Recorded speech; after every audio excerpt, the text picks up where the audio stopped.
अंबेडकर ने गांधी के बारे में क्या कहा है? आज तो गांधी पे कुछ कह दो तो मैंने सुना है कि आपके आसपास का कोई एक साधु संत कुछ कह दे तो दूसरे शहर की या दूसरे प्रदेश की पुलिस ले जाती है उसे उठा के, क्योंकि हमें अच्छा दिखना है। मैंने फिर कहा, किसी बड़े की शान में अशब्द नहीं कहने चाहिए, वो कितना भी बुरा आदमी हो, ये हमारी संस्कृति नहीं है। लेकिन अगर किसी ने कुछ कह दिया है तो ओ हो, महापाप हो गया। अंबेडकर गांधी के बारे में कहते हैं, ही वॉज ए हिपोक्रेट। मैं उसे महात्मा नहीं मानता। वो इतिहास के इस लंबे युद्ध में एक छोटा सा एपिसोड है। तब उन्होंने कहा कि अगर कांग्रेसी उनके मरने पे छुट्टी न करते तो गांधी को कोई नहीं जानता। ये बी आर अंबेडकर के शब्द हैं। लेकिन उससे बड़ी बात जो मेरे मतलब की है, मैं उस पर जाना चाहता हूं। ये तो मैंने आपको रेफरेंस के लिए बताया। जब भारत की संसद के अंदर ये जो बीमारी जिसे आज आप घेरे हुआ है, ये भारत सेकुलर है, ये भारत सेकुलर है, उस वक्त भी इस पर डिबेट हुई। जवाहरलाल नेहरू ने अपोज किया कि नहीं, सेकुलरिज्म की जरूरत नहीं है, लेकिन डिबेट हुई फिर भी। लेकिन उस डिबेट के बाद में जो चीज बाहर निकली ना, वो काम की चीज है। उस डिबेट में यह कहा गया कि भाई ये जो भारत को सेकुलर होना चाहिए, तो उस तथ्य में जाइए और उस समय की डिबेट निकाल के देखिए, जो बात अंबेडकर ने नहीं कही है, क्या खूबसूरत बात कही है। लेकिन यह चर्चा का विषय इसलिए नहीं बनेगा कि कहीं अंबेडकर का नाम बड़ा ना हो जाए, कहीं अंबेडकर कहीं महान ना बन जाए। अंबेडकर ने यह बात उनकी उस डिबेट में है, जब सेकुलर शब्द की बीमारी उस जमाने भी कुछ लोगों को थी।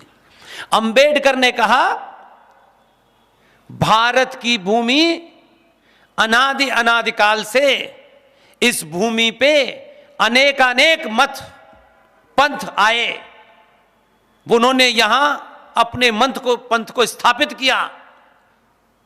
इस सब के बावजूद भी हजारों साल के इतिहास में एक घटना नहीं मिलती कि भारत के सनातनियों ने उस पंथ के मानने वाले को यह कह के कि तुम्हारा पंथ हम नहीं मानते हैं, उसकी गर्दन काट दी हो। यहां आए, हजारों लोग आए, दुनिया में सताए हुए लोग आए, लेकिन कभी भी उनके मत के कारण, उनकी पहचान के कारण किसी की न हत्या की, न किसी को सताया, न किसी को इस देश से भगाया।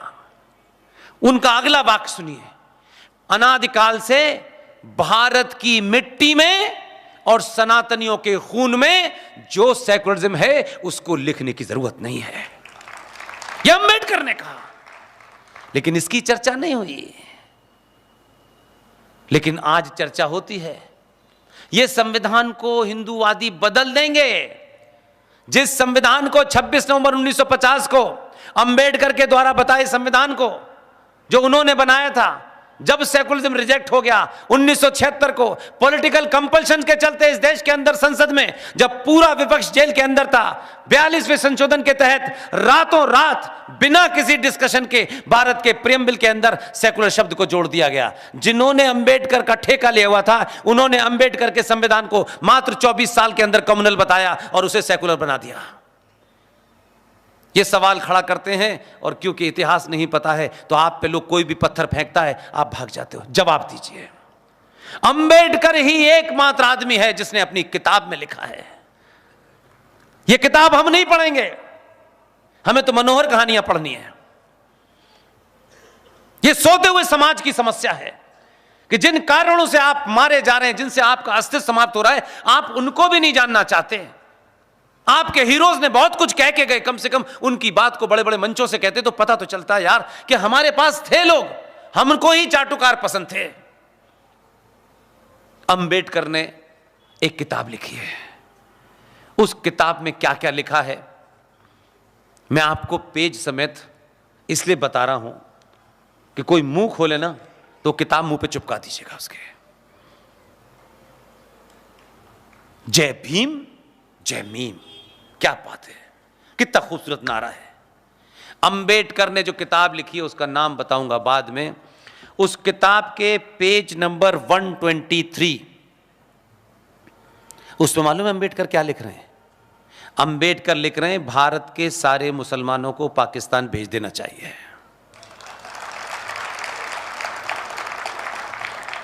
पेज नंबर 125 पे अंबेडकर, BR अंबेडकर, जिसे हैदराबाद में छोटे भाई का पजामा बड़े भाई की शेरवानी पहने जो घूम रहा है, जो अंबेडकर को सर पे लेके घूम रहा है, उसके सामने सवाल रखे कि ये तुम्हारे पिताजी लिख के गए थे, अब बोलो जय भीम जय मीम। नहीं बोलेंगे। आप इंटेलेक्चुअली किसी को काउंटर इसलिए नहीं करना चाहते हैं, किताब पढ़ने से पहले आप उसके बारे में राय बनाते हैं। अच्छा ये कौन है, अच्छा ये अंबेडकर है, ये क्या लिखेगा, ये नहीं है। बड़े बड़े लोग बड़ा काम करके गए, आपने देखा नहीं। इस संचार क्रांति में यही फायदा हुआ है कि बिना पैसे खर्च करे भी आपको सब कुछ मिल जाएगा और आपको बिल्कुल क्रिप्स हो। इसलिए मैं आपको इतनी मोटी किताब पढ़ने के लिए नहीं कहूंगा, पेज नंबर समेत बता रहा हूं मैं आपको। उन्होंने आगे लिखा है, भारत में मुसलमान रहेंगे तो यहां कभी सांप्रदायिक शांति नहीं स्थापित हो सकती। Page number 125। और फिर लिखते हैं मुसलमान भारत के खिलाफ जिहाद छेड़ सकते हैं, पेज नंबर 297। अगर कोई सुन ले सत्ता के मुलाजिम तो सुबह खबर छपेगी कि पुष्पेन जी ने उज्जैन में रात के 1 बजे हिंदुओं को भड़काया और हेट स्पीच कही। यह खबर छपेगी। मैं कहां रहता हूं सबको पता है।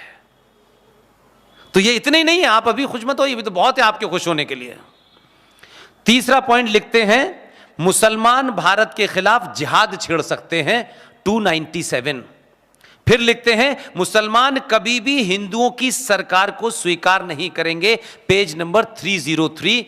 फिर लिखते हैं मुसलमान शरिया के कानून को देश के कानून से ऊपर मानते हैं, पेज नंबर 294। फिर लिखते हैं, ये अच्छी बात लिखते हैं जो आजकल ज्यादा चर्चा में है, बुर्के की वजह से, वो जो बुर्का है जिससे भाईजान से बचना है, बुर्के की वजह से मुसलमानों में यौन विकृति पैदा हो जाती है और वो इसके शिकार हैं, पेज नंबर 231।